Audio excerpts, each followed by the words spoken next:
It is not the right time.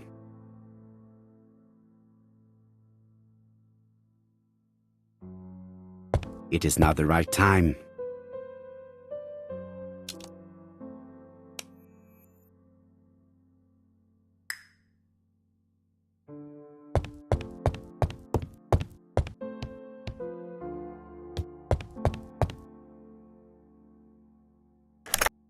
Hello, chap. We received a new letter from ABC in the 10 o'clock post. Where and when? In Cheston. Today. Today? I'll inform the population immediately. I'll check the train times. Call me back.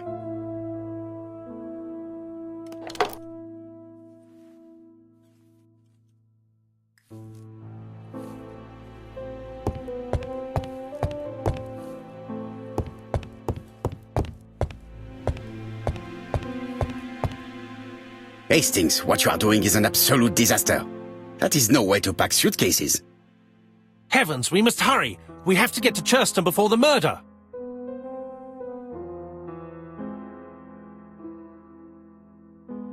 You're right, Hastings. It is an emergency. At last, Poirot, you're being reasonable. Poirot, you were right. I've just consulted the ABC guide. There's no hurry. The next train doesn't leave till 11:45. You see, there is no need to hurry. We will not be in Churston until tomorrow morning. After the murder. But why has the murderer warned us so late? It's not what he usually does. Did he do it on purpose? Very good question, Hastings. We should also compare the letter we have just received with the other two. Although I have very little doubt about what we will find.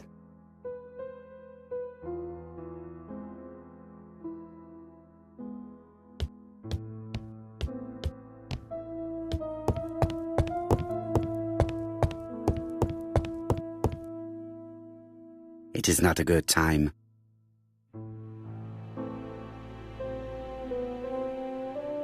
Daily Flicker, July 30, 1935. ABC affair, no progress. The alphabet murderer is still on the run. Ever since the police found the connection between the Bexhill and Andover affairs, the inquiry has barely progressed. In this issue, we are publishing provocative letters sent by the killer to Hercule Poirot. Unfortunately, they have not yet helped to find him. Daily Flicker, July the 26th, 1935. The Bexhill Horror. Young maid strangled on the beach. Killer struck at midnight.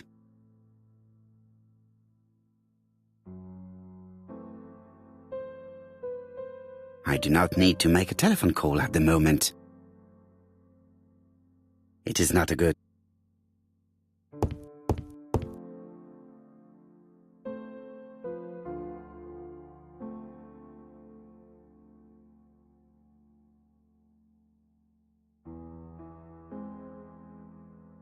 Ah, some cool air.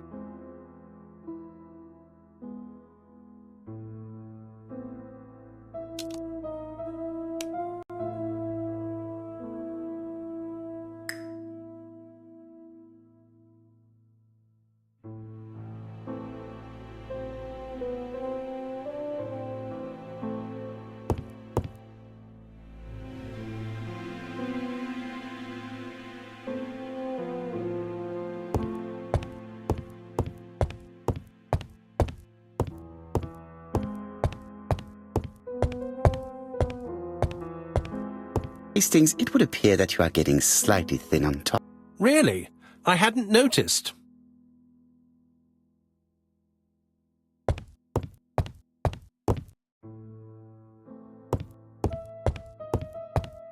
It is not the right time. In his haste, Hastings tore the envelope.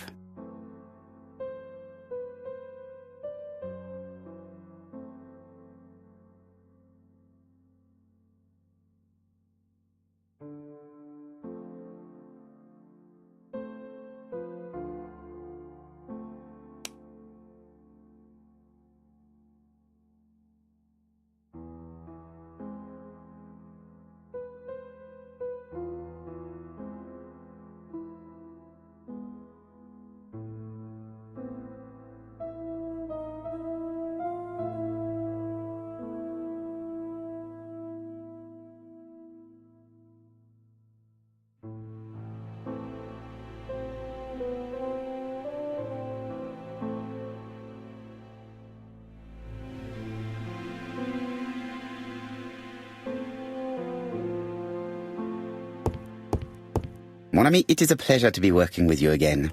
I have missed you these past few years.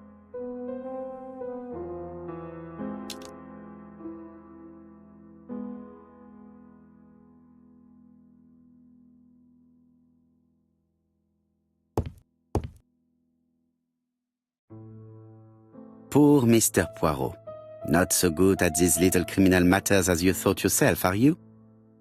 Rather past your prime, perhaps? Let us see if you can do any better this time. This time it is an easy one. Cheston on the 30th. Do try and do something about it. It is a bit dull having it all my own way, you know. Good hunting. Ever yours, ABC.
Hastings' photo album. He is very proud of his bag.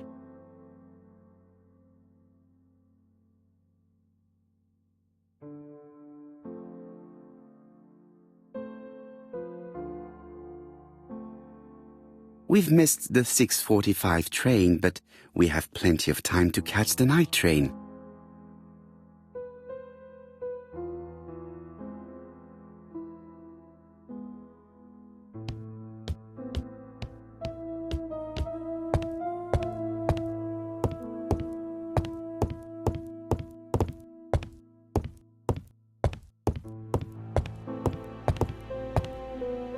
Right, let us compare this new letter with the second one.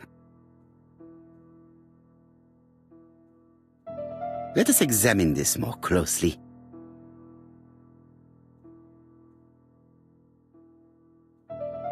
Certain characters in the two letters may have similar defects. Yes, this I is weird. Yes, the I characters in... I have to find some other...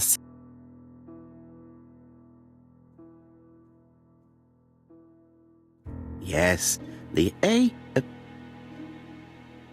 That's right. The A characters in the two letters do indeed have the same defects. I have to find some other similar defects to confirm my theory.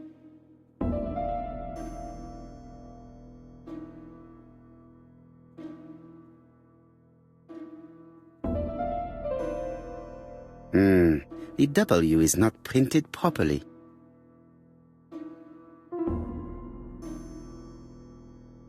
Of course, the W. My theory was right. These two letters were written with the same typewriter. Let us now try and get our brain cells to work.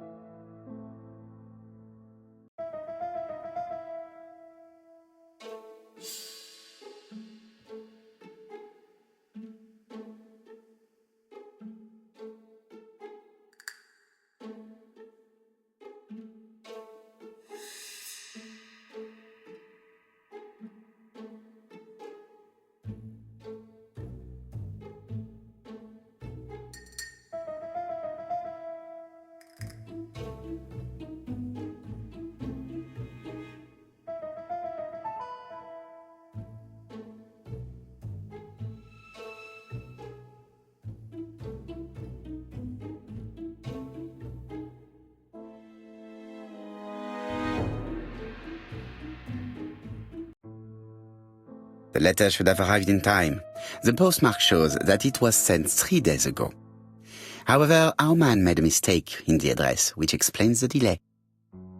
All the same, the post office took their time correcting the error. Come on, Poirot. Your address is not quite as well known as that of Scotland Yard. Poirot, the telephone. It must be Jap.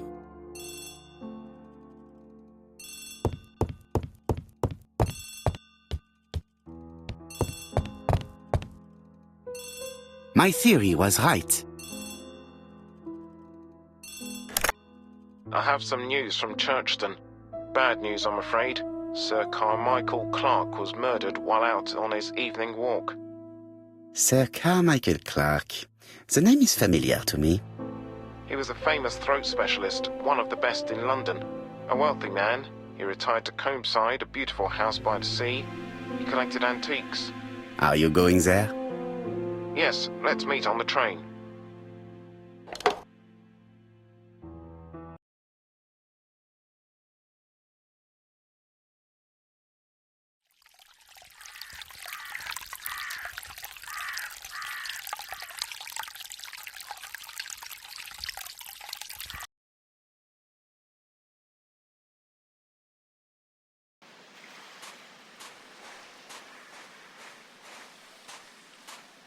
The victim is called Sir Carmichael Clark, one of the best throat specialists in London.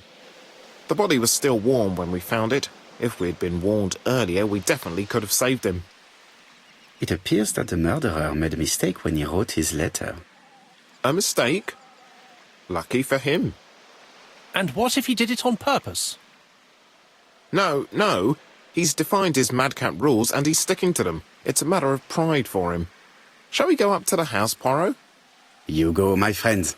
I will come soon.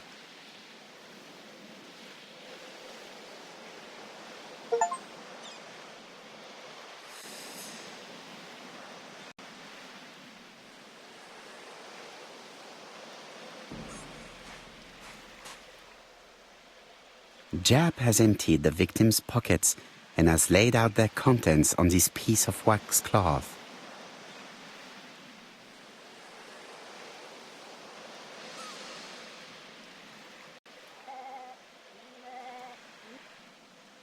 A signet ring, very probably with the Clark family's coat of arms.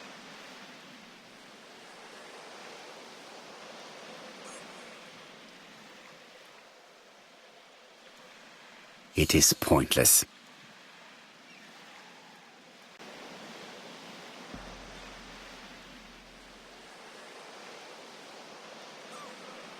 Nothing appears to be missing from this wallet.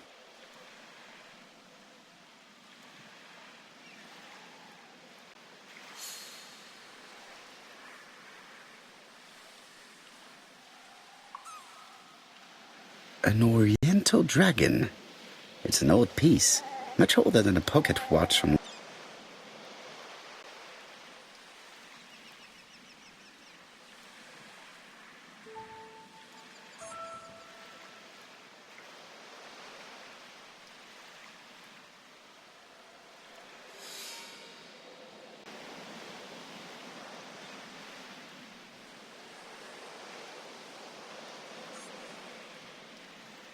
An ABC guide.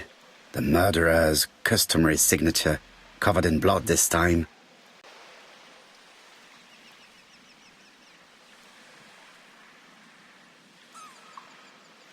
Sir Carmichael's throat was cut. It's a clean incision, a professional murder. Sir Carmichael... Apart from the wound to the throat, the body is untouched. No cuts, no bruises. Apart from the wound to the throat, the gravel on the path has been sprayed with blood that covers a conical-shaped area, which starts at the body and becomes wider as it moves further from the bush. The gravel on the path has...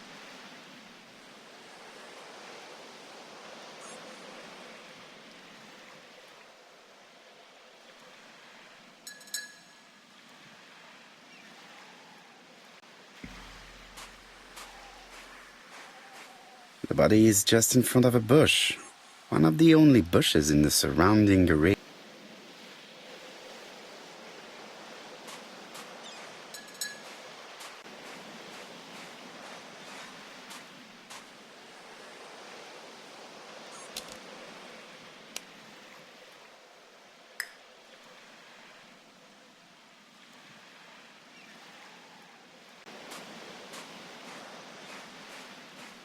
The vegetation behind the bush has been trampled. Let us now try and get our brain cells to work.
Sir Carmichael had his back to the bush when the killer cut his throat from behind.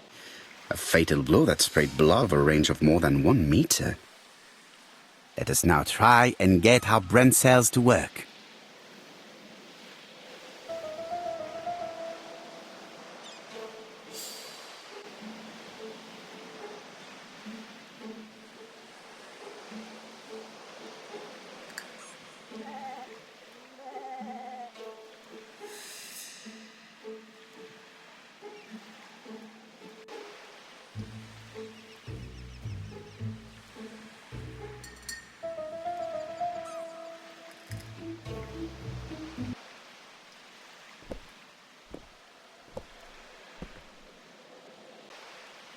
Have you finished, Poirot? Chief Inspector, many questions remain unanswered, but I am certain of one thing.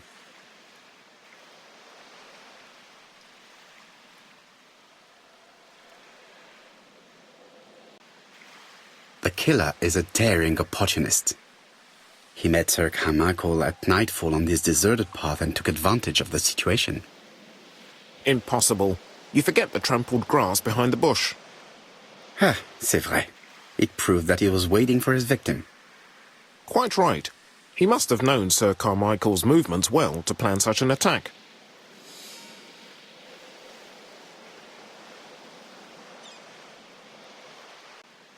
The murderer struck with terrible savagery. Yes, blood flowed. It's the first time he's attacked a man. He armed himself accordingly. Have you spoken to the victim's family, Chief Inspector? I've spoken to the brother, Franklin Clark. I didn't get much out of him. He's yours. I must get the body removed.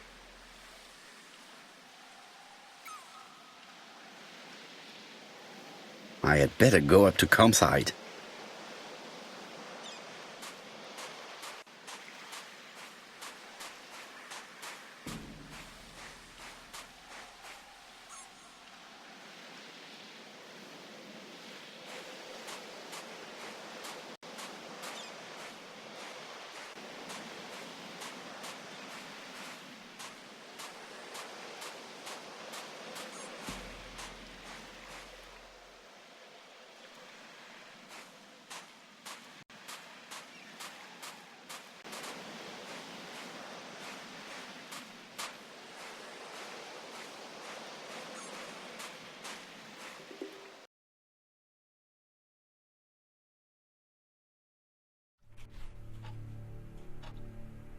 To be honest, this inspector seems rather obtuse. I'm counting on your friend Poirot to catch my brother's murderer. Ah, here he is now. Please, Mr. Poirot. Mr. Poirot, this is my brother's secretary, Miss Thora Gray. Pleased to meet you, Mr. Poirot. Would you like some tea? No thank you, mademoiselle. I find it hard to digest.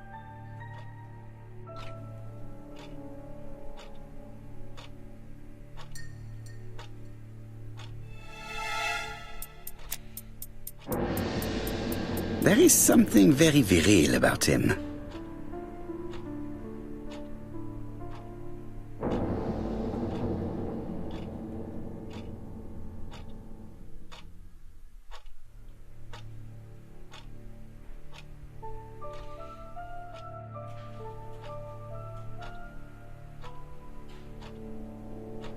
There is something very viril about him.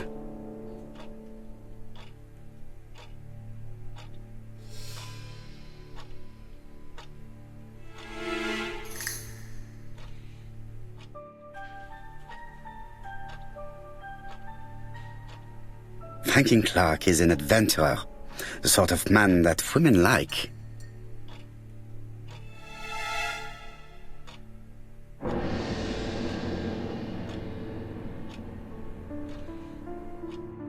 Everybody is absorbed in their cup of tea.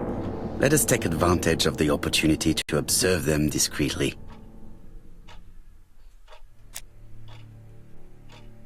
There is something elegant about her.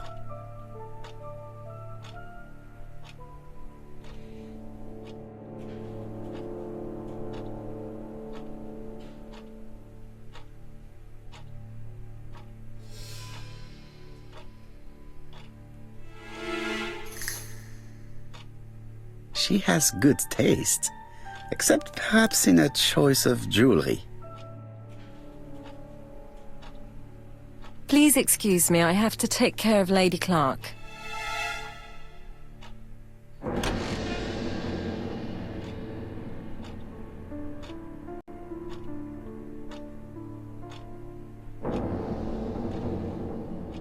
Hastings does not like very hot tea. He's going to blow on his cup for a good while before drinking.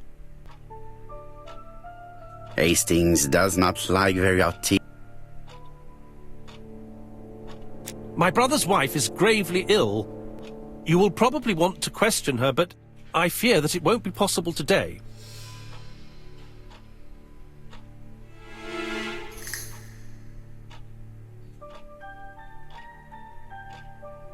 Of course, I understand. Someone set a trap for your brother. Who was familiar with his habits? Everybody knew he took his evening walk at 8:30, and that he always followed the same path.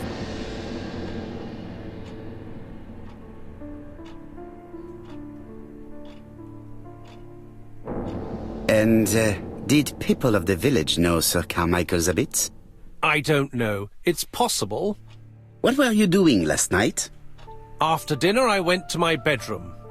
At 11 in the evening, the telephone rang. It was the police. I went to look for my brother.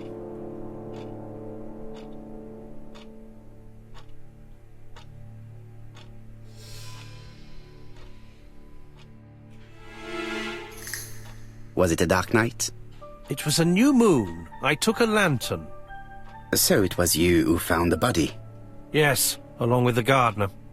Have you seen any strangers around the house recently? No. As far as I know, nobody has been near the house.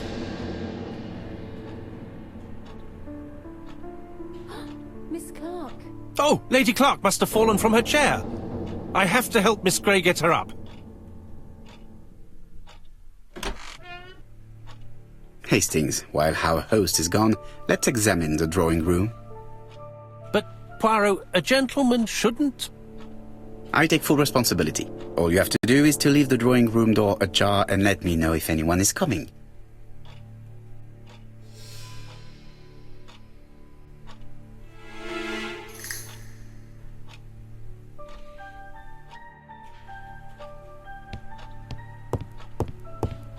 Are you keeping an eye out, Hastings?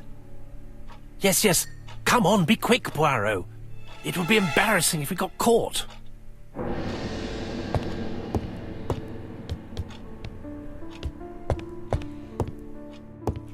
There are some very valuable objects.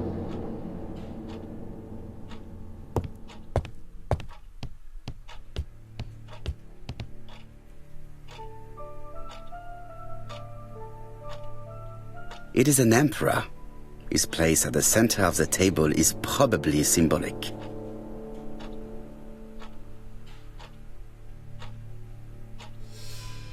Dragon, dragon, dragon. Sir Carmichael showed himself to be very consistent in his collection's theme.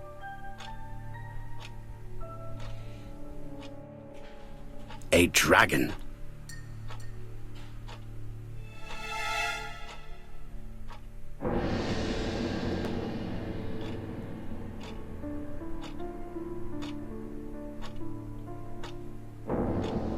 A crane?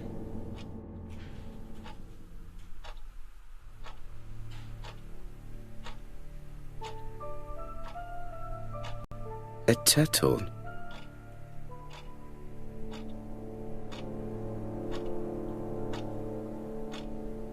A tiger.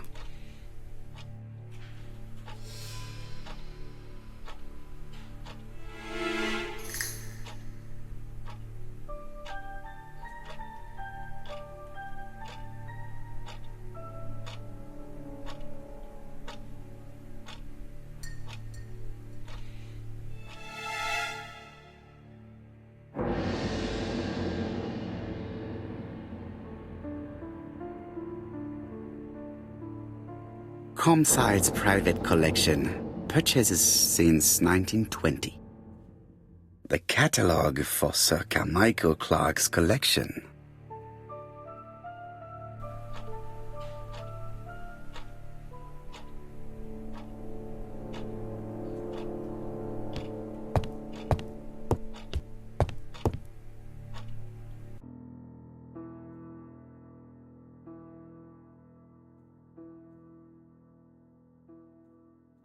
The cardinal points.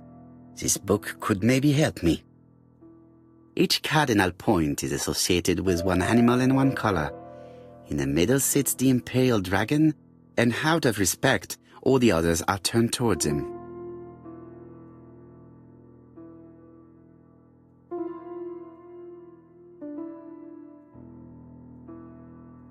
Each cardinal point is associated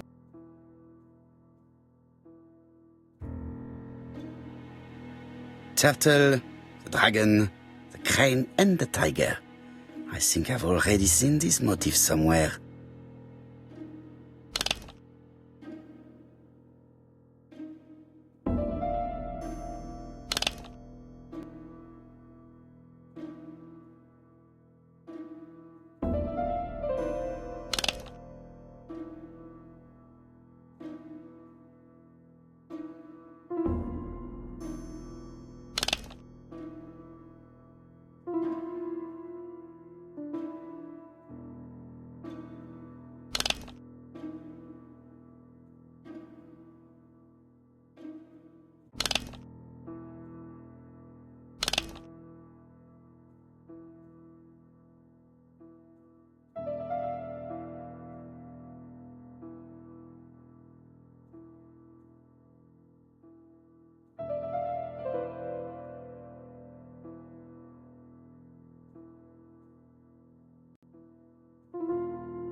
The position of each motif is correct, but they are not turned the same way as on the table.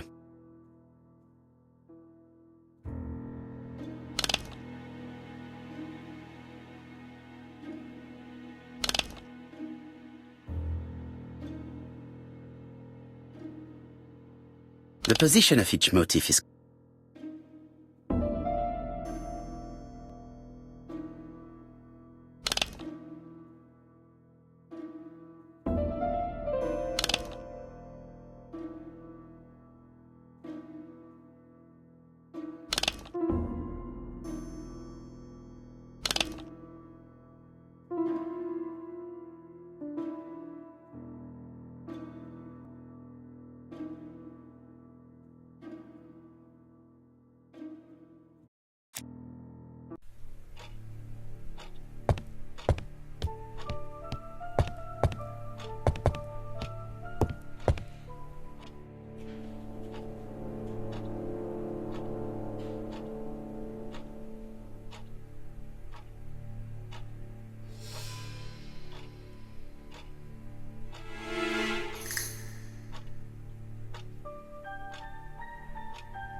The cardinal point. Each cardinal point.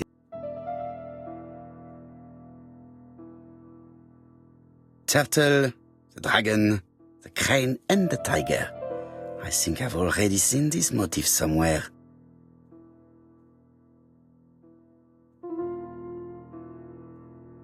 The position of each motif is correct.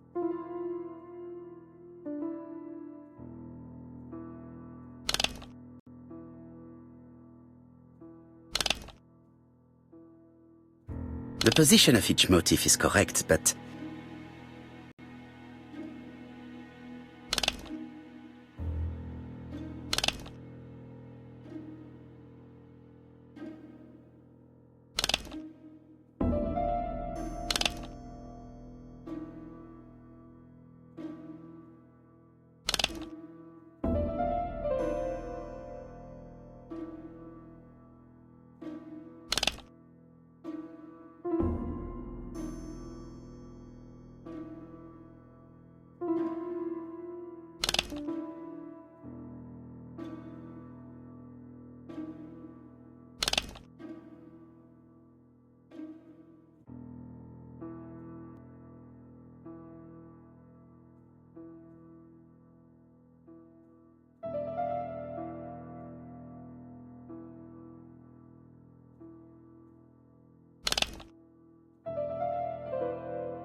I think I heard a bang. Could it be this cupboard? This is interesting.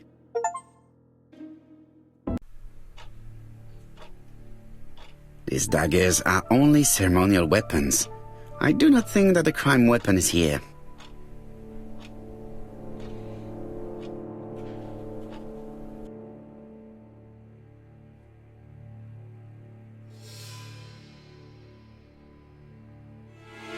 Ernest Logan, MD, Brighton Cancer Institute, 201 Dusk Road, Brighton, Sussex.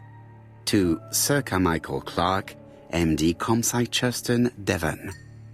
Brighton, 1935, January the 5th. As a man of science, I owe it to you to be completely frank. Lady Clark, your wife is suffering from a generalized terminal cancer. I confess I didn't suspect anything like that during the first exams. But with the test results I have received today, there is unfortunately no place for doubt. I estimate that Lady Clark's life expectancy is no more than 1 year. Hospitalization would not help in her case, so I advise you to keep her at home and provide her with as much morphine as required to ease her last moments. Yours sincerely, Ernest Logan.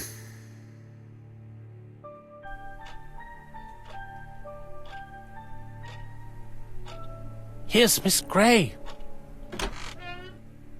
Sorry to keep you waiting. Lady Clark's condition requires regular care. I believe you want to ask me a few questions. Indeed, mademoiselle. This porcelain is remarkable. Is it old? It's about 3 centuries old, I believe. Wait, let me find the reference.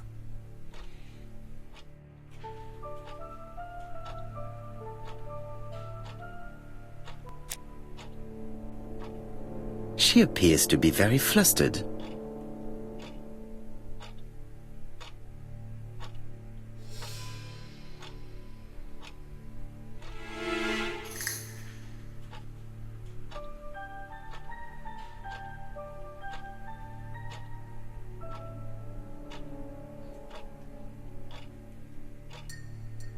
Just a minute, please, Mr. Poirot.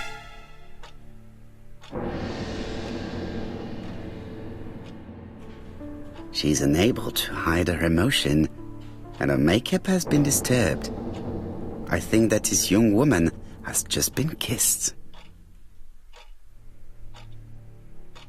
Here?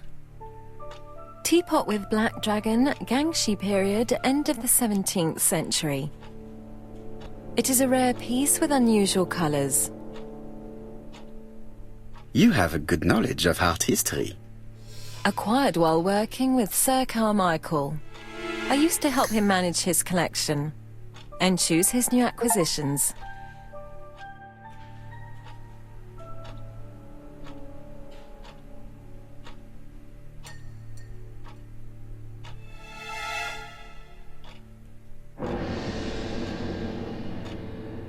Was it difficult working for this elderly gentleman? He wasn't old. Well, I mean... Did you have a good relationship with your employer? He treated me well, and I am sorry for his death. Have you seen any strangers hanging around in the past few days? No. Nobody has been near Comside.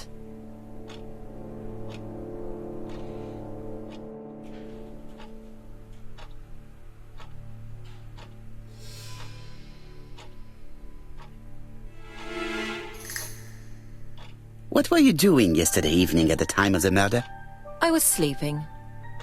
I was woken by the telephone at 11. I heard Franklin Clark speaking with the gardener. They left with some lanterns and they found the body.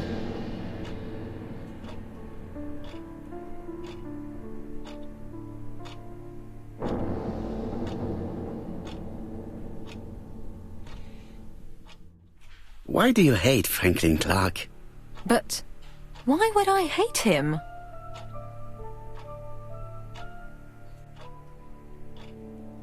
Miss Gray, if I may be so bold, please do not take offence. My friend has rather unusual methods, but all he wants is to find the murderer. Yes, I understand. I must rest. Please excuse me. Earlier, you asked me to watch the living room door for you. I don't wish to be indiscreet, but sometimes a gentleman stumbles upon a secret without intending to. That is sometimes the case. And I saw Franklin Clark kissing Miss Gray at the foot of the stairs. Do you think this is a common occurrence? No, I saw emotion, intensity. I think it was their first kiss. Well done, mon ami. Well spotted. However, I don't think I completely understand this business. Why did Sir Carmichael not defend himself? He appeared to have been active and strong. The murderer did not give him a chance. Let us try and reconstruct the scene.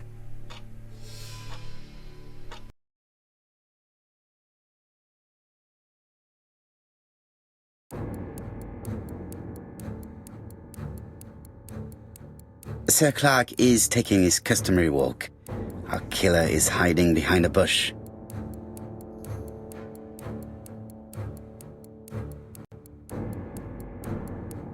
The old man walks quietly along the gravel path.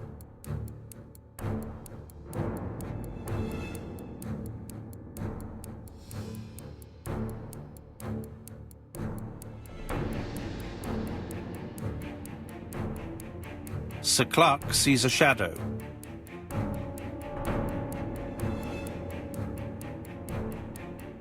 No, Sir Clark was attacked by surprise. He could not see his assailant. Let us think again, mon cher.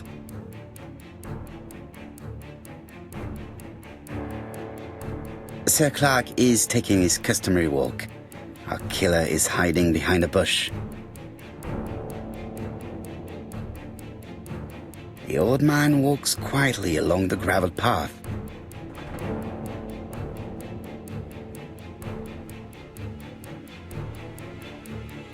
Then he turns towards the sea to gaze at it.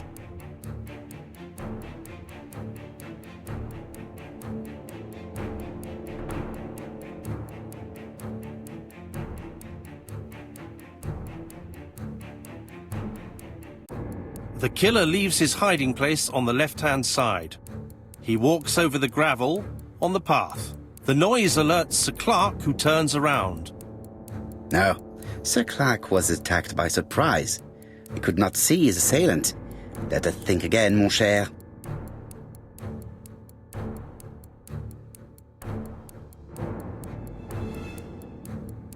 Sir Clark is taking his customary walk. Our killer is hiding behind a bush.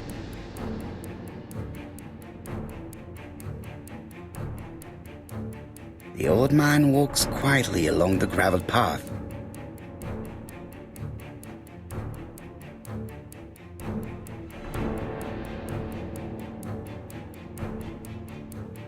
Then he turns towards the sea to gaze at it.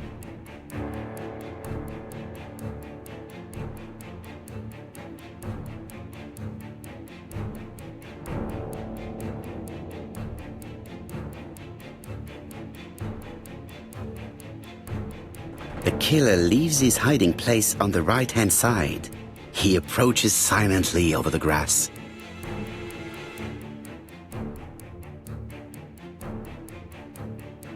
Then he throws himself on his prey and cuts the poor man's throat. He then lays down the ABC before leaving. Everything appears to match the crime scene, mon cher Hastings. That is exactly what happened.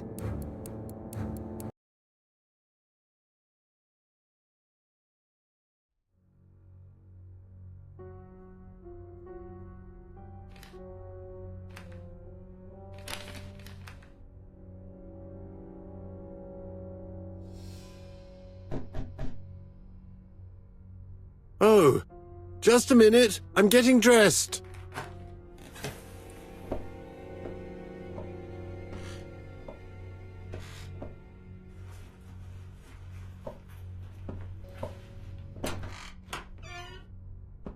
Mr. Kirst, have you recently returned from Churston?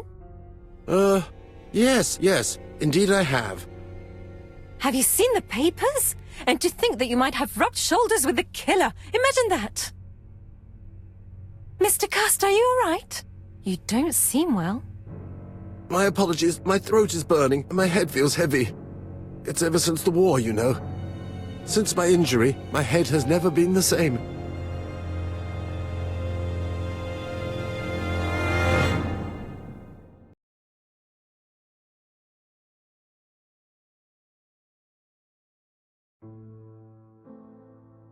Poirot, it's a pleasure to be with you again after all these years.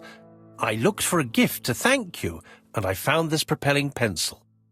An authentic collector's item. You spoil me, mon ami. And you more so by sharing investigations. Do not underestimate the help you are to me, Hastings. Intellect is not everything.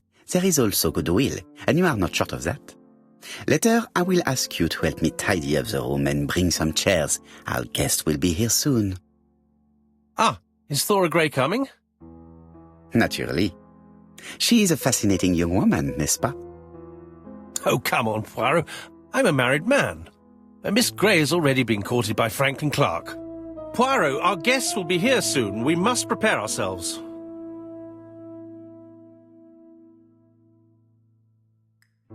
I should take advantage of the silence to examine them.